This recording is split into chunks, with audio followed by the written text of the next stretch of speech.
everyone, welcome to day 18 of our 21 days journaling workshop. Now what is this workshop about? We are talking about anti-anxiety hacks, which means we are talking about how one can use journaling, handwriting, graphotherapy, all these technical jargons that you may hear from me every now and then to your benefit to deal with anxiety. So everything to do with anxiety, everything to deal with the sense of feeling stuck, feeling overwhelmed, we're going to go and address. We are doing that for last 18 days and I'm so happy, I'm so proud, I'm so grateful that so many of us are on this journey, you and I together on this. So when we look at journaling as a process, what are we doing here? 3-step process for those who are joining new or those who would watch this video later. Now what we're going to do is you have to register on a website where you will get an access to look at all the other work that we have done till now, all the other information, all the other videos, journaling pages, everything would be available to you. So that is step number 1. Watch the video and register. Second, you have to go and do your flow of thought stroke.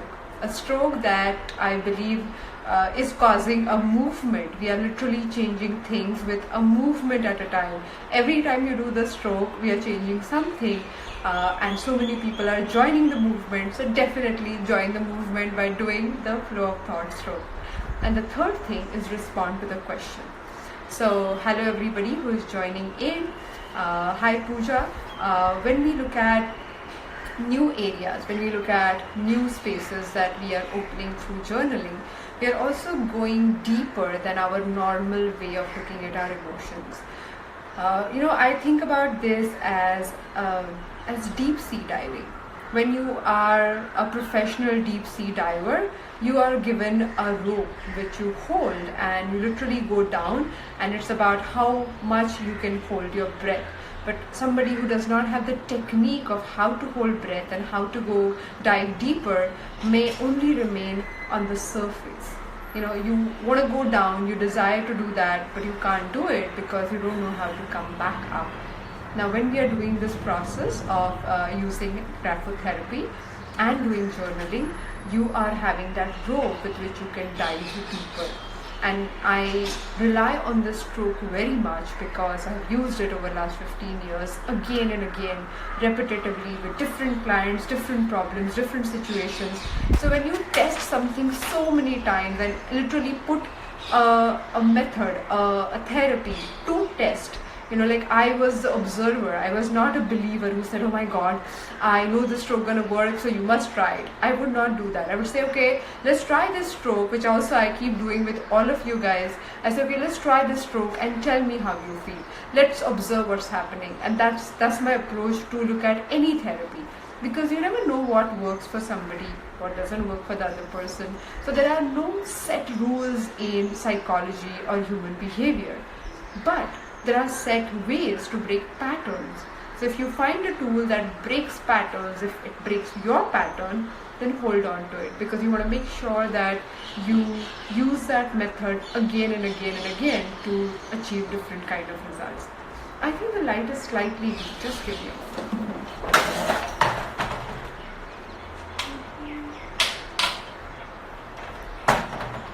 There you go.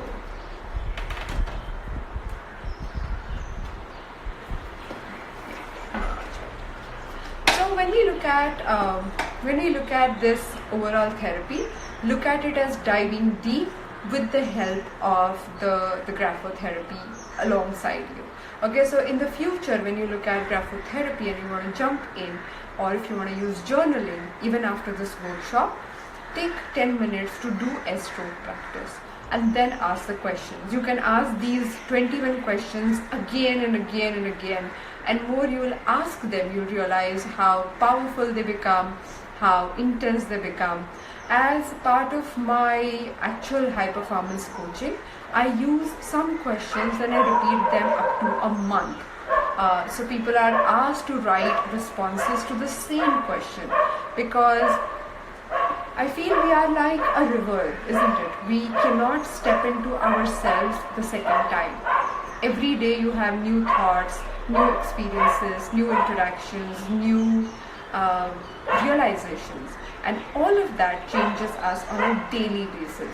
So if you think I am this as a person, that is only how far you have been till now. As you move further, as you go about your life, living, interacting with people, you keep changing, you keep picking up their perspectives, you check them with yours, some of them you adapt to, some of them you reject, but this process of interaction with thoughts is an ongoing process, and thereby you and I are not fixed blocks of personalities, but we are like rivers. We constantly flow, we constantly change, and you cannot be the same person again. So it is essential with this simple analogy that we keep trying new things for our newer selves, because we are not the same person throughout. What worked for you when you were 7 years old won't work for you now, obviously, because you have so much of experience, so many things. Now, if that is applicable with your health and with your diet and with your other aspects of life, why is it not applicable to your mind blocks?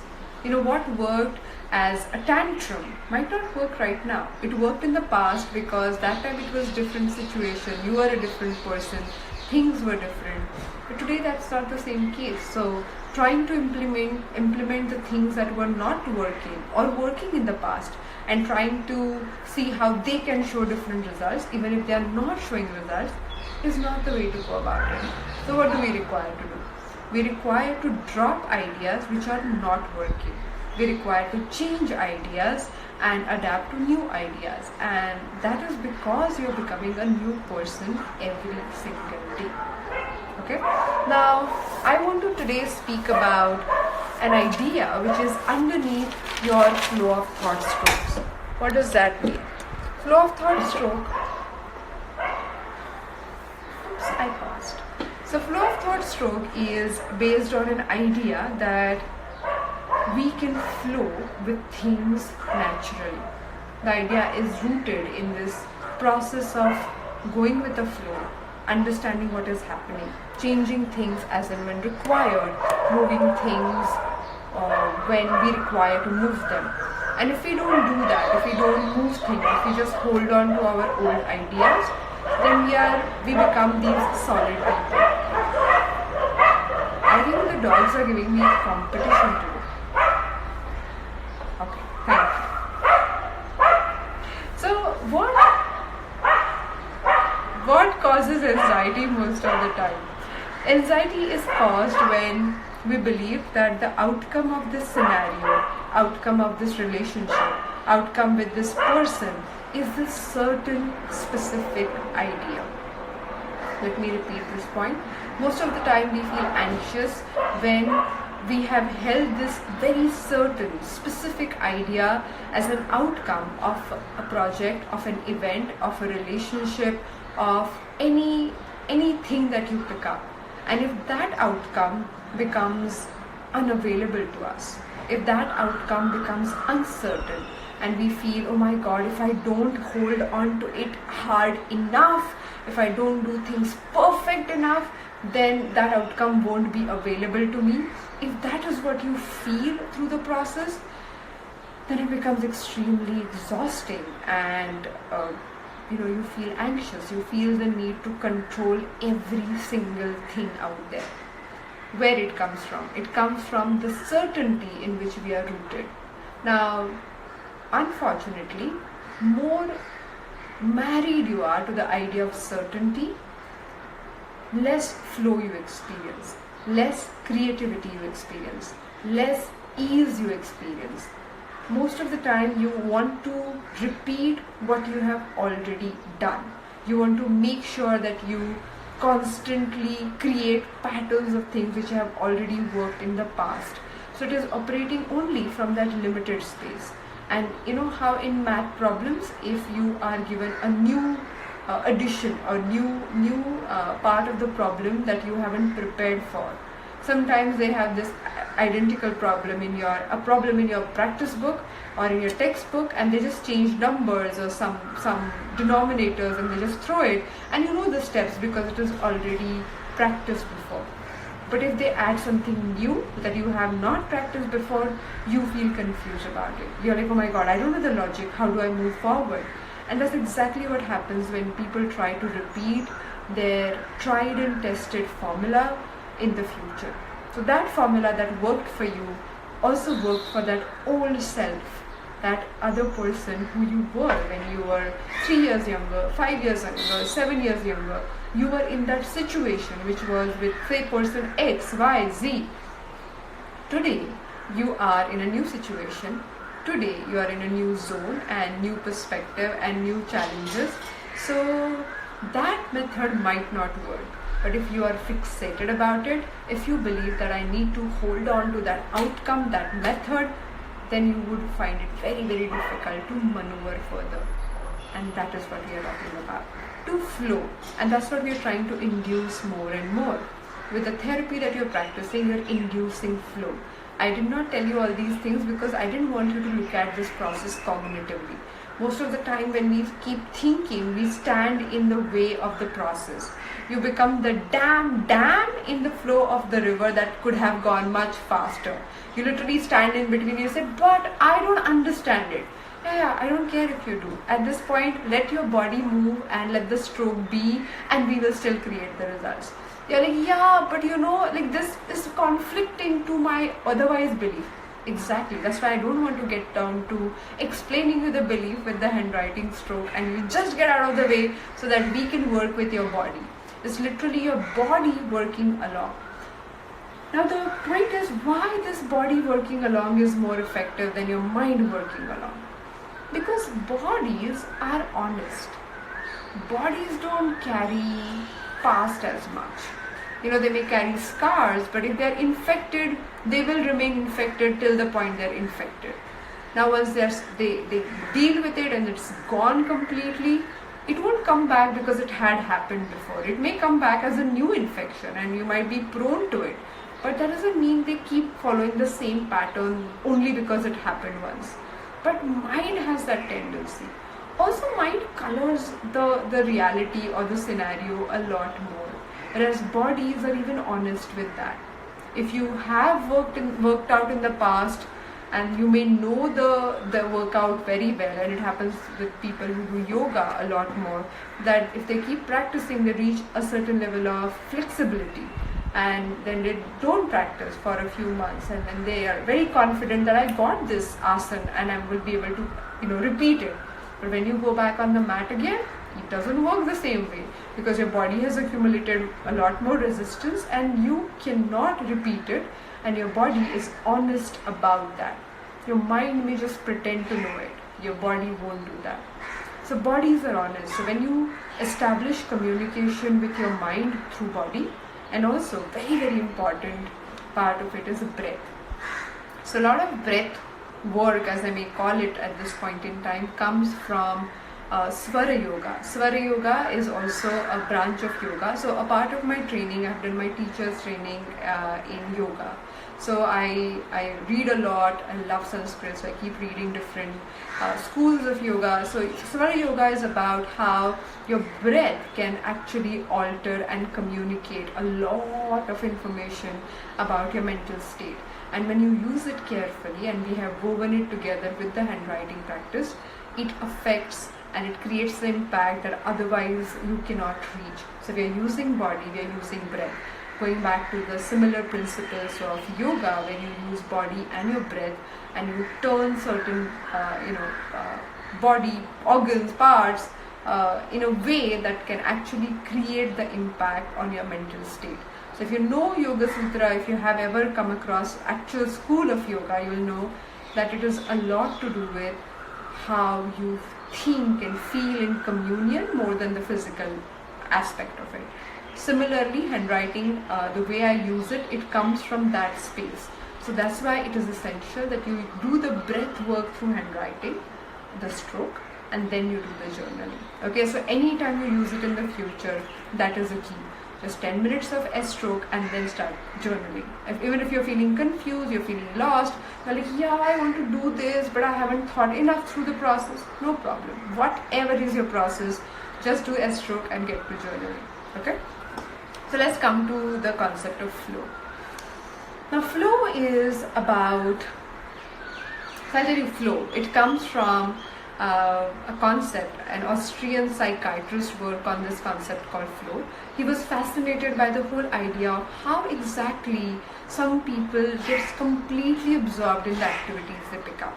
What makes some people perform so intensely that they are beyond their physical human capacities when they step into this zone. So he started interviewing people. More he interviewed people, he realized that they use the term flow. They say, we feel as if we are in a flow. He interviewed sports people, he interviewed artists and business people, anybody he thought were performing higher than their capacity to do so. He went and interviewed those people. And when he found the flow as a concept, he wrote a book. It's called Flow. And he also calls it the secret of happiness, because he believes that if every single person chooses to be in flow, then you can literally connect yourself completely to this process. So when I speak with artists, I find this aspect of flow much more available to them. This flow as more accessible idea. Some of you feel that when you spend time with nature. Some of you feel that now more than ever before when you are cooking and when you are paying attention to what is being prepared, or when you're baking. It's literally like this communication that you are having with the activity that you're involved in. Now, if you introduce, or if you already know, then imbibe. And if you have already imbibed, then intensify the ideas where flow is an experience that you have. You will see your level of happiness during any activity that you do is much higher. So if you have, say, 1 hour of flow activity, overall your life experience, your everyday quality of living, interacting, everything becomes higher, because it's the chemical process. When you are in flow, the hormones are secreted differently. So that process is required for you to feel more and more calmer. So is it an easy activity? No. Flow is not an easy activity. He said that you require the activity to be challenging enough. Also at the same time you require to have some form of mastery, which means it is a golden meeting point between these two axes. First one is the challenge. So things have to be challenging. So if you're cooking one recipe every day, and if the challenge is to get it perfect, then it is challenging enough. For some people, they get the recipe and they want to move to the next one. It's applicable anywhere. I'm using cooking because I believe all of us are cooking right now. So basically what we are saying is the challenge of the activity has to be high enough for you to feel engaged. If it is too high, then you won't be interested. If it is too low, then you won't be interested. But it has to be challenging enough for you to engage with that activity again and again and again. And then you have the skill set. If you don't have the skill set, then you feel exhausted in the process. If you have the skill set, and if you know how to experiment with that skill set and try the same thing again and again, then you are engaged. But if the skill set required for that activity is very, very high, and you are not up to it, then it is not fun. So it has to be that balance where it is challenging enough and you have the skill set for it. Now, challenge and skill set are directly proportionate. If your challenge increases and if your skill set enhances with it, then your experience of flow enhances with it. It's very, very interesting. If you keep working on one thing, or you keep working on a skill set again and again and again, then you reach a point where it becomes a flow. And if you haven't experienced it before, I won't believe that. No, I say you have experienced it before, but if you haven't noticed it before, then it is a good time for you to realize. And today's question is, what activities create the sense of flow right now? What activities create the sense of flow for you right now? That is the question for today. So when you look at your idea of being in a flow, what does that mean to you? And that means that you feel absorbed, you feel intensely involved. At the same time, a part of you is feeling relaxed. So you want to engage with it, but you're also relaxed. You're not tense. You're not like, oh my god, I have to do it. Oh my god, I have to achieve it. If it is tense, then it is not a flow, and you know that. Again, let me repeat. It has to be intensely involved. It has to be, slightly challenging, and you want to enjoy that activity a lot. And you also have to feel relaxed when you're doing it. So think about any activity like that.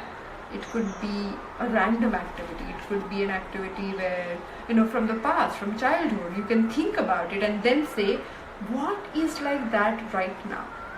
So let's take a moment. I want you to think about 1 or 2 activities where you feel flow. And if you have thought about it, send me a thumbs up.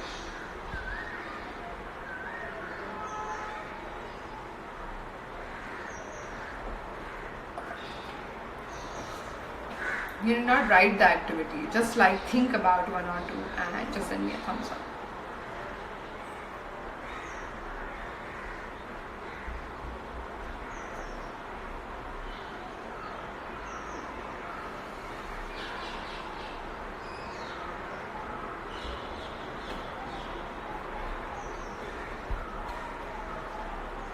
I hope I'm live.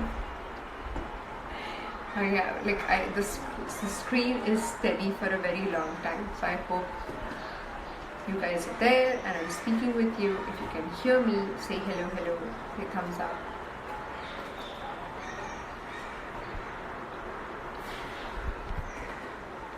Oh, there you go. My screen was frozen and that's why I couldn't see. Okay, makes sense. Thank you. So when we are looking at, okay, perfect. So when we are looking at flow, what we are talking about? We are talking about picking a skill, picking an activity where you keep practicing. And not practicing for the result, but practicing that activity for the process. For example, somebody wrote drawing. So when you draw and when you are completely absorbed in the act of drawing, so from the moment you think about the inspiration, when you hold your colors, when you hold your pencil, when you're just going through the process, when you're exploring and when you're letting the creative flow happen, all these small areas are kind of creating the sense of flow. It is not one over another. It is the entire process. For many people, what comes out becomes irrelevant when the process is that enjoyable. For some people, when they kind of hit the nail exactly at the point that they should, then it becomes more enjoyable. So you don't know how exactly your experience of flow can come about. So make sure that you look at your flow with complete honesty, with utmost connection. It's very, very important. And if I have to teach one concept to every single person I ever come across, then I will pick up flow. I recently did an episode on flow. I think it was last week. It is called Let It Flow on my podcast called Absolutely Right. So when you pick that flow as a concept, you really pick up that idea and you find your own language. So Rachel here, Rachel is an artist. She's joined the conversation and she's saying makeup is so therapeutic for me. When I can't sleep, I just mentally apply. So cute. So she's saying that she mentally applies corrector and concealer and she is very, very calm. So cool. And Rachel and I were on the podcast where we started talking about flow. So the episode, if you have not heard, you must. It's a hilarious episode. Thank you, Rachel. And we speak about different aspects and her project where she found her flow by clicking the ceilings of Bombay taxis, and that has become an international project now. Many people follow her. It's really, really cool. Check it out. She's on the Greater Bombay.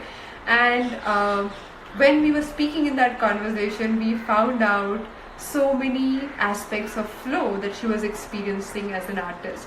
Then I actually created an episode afterwards because we felt it would be so nice for people to understand how flow can be generated. I was just referring to that episode which was post our interview. So When we look at the flow idea, we are talking about picking up the thread of the flow concept, flow experience for you, and intensifying it. It is not about making things in life easy, but it's about having the moment where you find your ease with it. Which means, people who are great drivers, they won't enjoy driving in traffic most of the time. They want to drive faster and they want to have complete command over driving. They want to make sure that situations happen in such a way that no matter what shows up in front of them, they got it. And that feeling is flow. Flow is not about reducing the challenge and making things more certain, or trying to make sure that things don't go out of control, but it is about being in control when things are going out of control. It's about enjoying how can you literally figure your language with your flow when things are going all over the place. Now, people who speak about high intensity and ease at the same time, they live in flow a lot. Now, most of you would have experienced this. Now, we feel in a panic situation, I should absolutely lose my marbles, I wouldn't know what to do. But for most people, this is an experience. When they're truly in an external crisis, a part of them becomes collected. And the same person who's worried about so many things on a daily basis and stressed and who would not know how exactly to react, in the actual moment of crisis finds this utmost peace and knows exactly what it requires to do. And that is also a sense of flow. So you might have not found flow in creative zone, and that's okay, as long as you have your own connection with it. It may look very, very different for each single person. Now, one aspect of flow, and here I take this concept from Yoga Sutra again, is called Prayatna Shaithilya. Prayatna Shaithilya is a word which is loosely translated as effortlessness. Now, when you look at the word, it means Prayatna means effort, and Shaithilya, which means shithil, that the effort has become non-existent, and you want to make sure that you master that skill of writing, of speaking, of driving, of cooking, whatever is your flow activity. You master that skill to a point where the effort required becomes minimum, and it keeps reducing with every single interaction, every single experience. That can only happen when you're intensely involved in it. That can only happen when every single encounter matters to you. That can only happen when you are independent of the result. Let me repeat, you have to be engaged in the process to enhance the process, but at the same time you have to be independent of the result. How is that even possible? Here is the point I want to make. When you pick up a result and you say, okay, that is what I achieved, you also make the result yours. You also make it part of you. So as long as you are achieving the results, you are enjoying the process. The very moment you stop achieving the result, you stop enjoying the process. And it happens to so many of us in so many different walks of life. We are like, okay, I do this very good, and because 5 people, 10 people on Instagram really appreciate my work, so I'm going to go for it. But when they stop appreciating it, or when you start a business, or if you put some commercial proposition to it, and if people don't value that, you start doubting your connect with that activity, because you are invested, or you have that vested interest in the results that we are speaking about. And this is where we require to break it.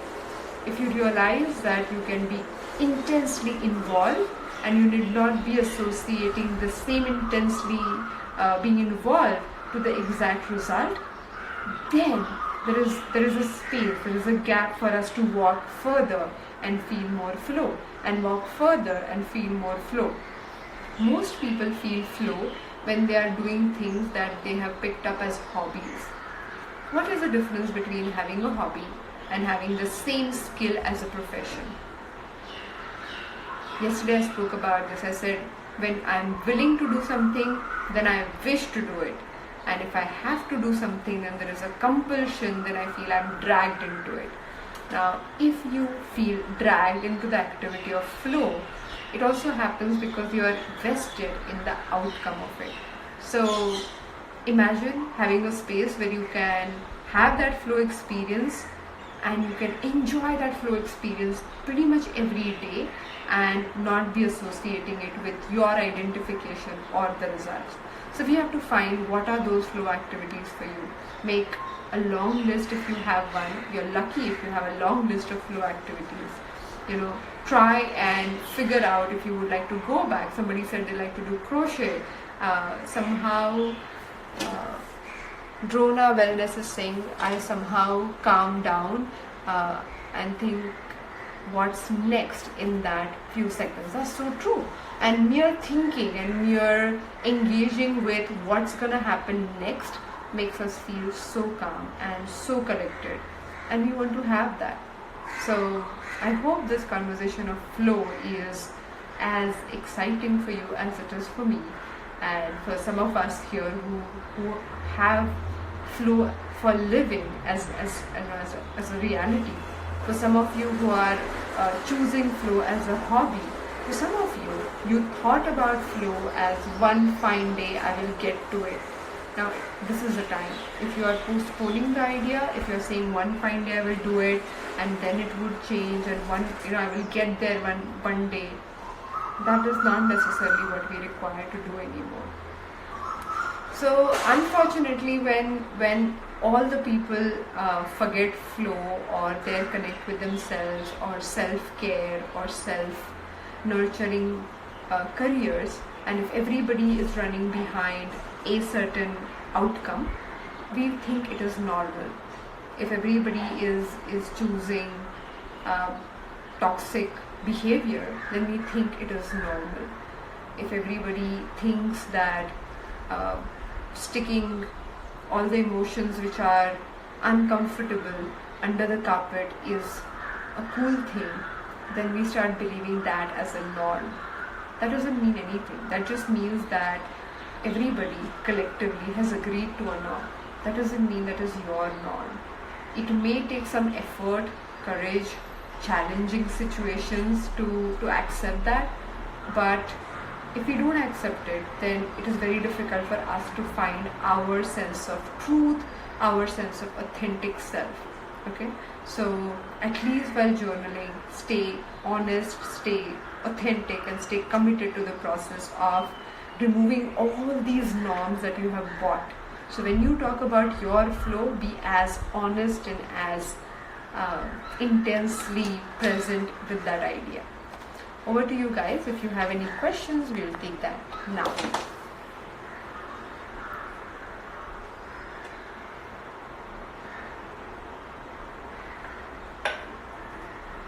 Any question? So those who are joining today, make sure that you watch the video, you do the stroke practice, and then you move to handwriting. Manpreet is asking, what do you do about thoughts while doing flow practice? It's my day 4 and I feel that they disturb me a lot while doing the practice. And can thoughts go along with the practice? And I have to totally focus on flow. No, actually while doing the practice you don't have to focus. Just don't indulge into doing, being on the phone, watching TV, listening to music. So don't have chosen distractions. Don't pick an activity that is happening or music playing in the background and you are enjoying the flow with the music. We don't want that. All you have to do is you have to keep your attention on your breath. That doesn't mean you have to focus on your breath. That doesn't mean you breathe in and you do the stroke and you breathe out and you do the stroke. That is not expected. Now I feel this whole idea of thoughts going all over is slightly overrated. Hear me what I'm saying. Most of the time we feel if you're meditating, if you're calmer, then our minds have to be completely wiped out clean. Now we don't expect that to our hearts. We don't expect that for our lungs. We just believe that they're going to function on their own and I'm going to still do my regular activity, even if I am very, very focused. So when you're doing the flow practice, the mind is also, if you consider it as an organ, it will go on, it will do its things. As long as I am choosing to focus and I'm not fighting. So if you try to push the thoughts away, if you try to fight them out, then you have a challenge, and I completely understand your challenge. But if you, every time you get carried away with a thought, there would be one thought that would say, Manpreet, get back to practice. Manpreet, observe your breath. And that's it. Follow that thought and start doing the practice again. And then your mind will wander and it will go everywhere else and say, okay, one of the thoughts would be, I think you should get back to practice. Perfect. So whenever you remember, get back to the practice.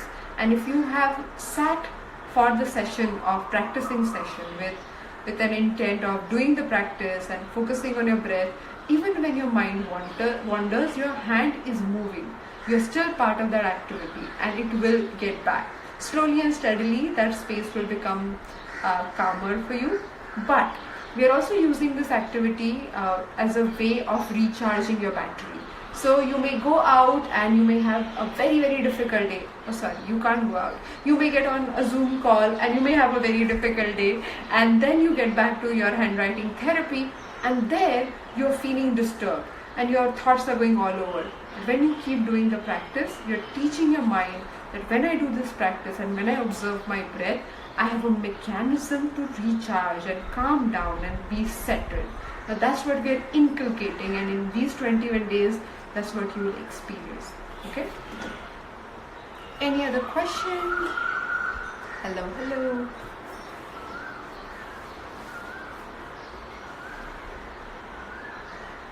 Anybody has any question on their handwriting practice, on flow stroke, on anything that we are doing right now, or even the journaling part?